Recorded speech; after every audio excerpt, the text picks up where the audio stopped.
How to turn on screen mirroring on iPhone iOS 18. Screen mirroring on an iPhone allows you to display your iPhone screen on a larger display, such as TV or computer using AirPlay. To turn on screen mirroring on your iPhone, first of all, you have to launch your settings on your device.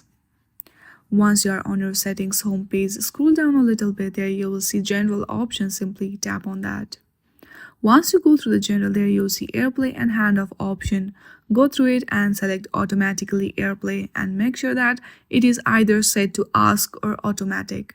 It should never be selected to never. Then open your control center. From the top you will see two rectangular icons. Tap on it and then all of the devices that are ready to pair will be seen over there.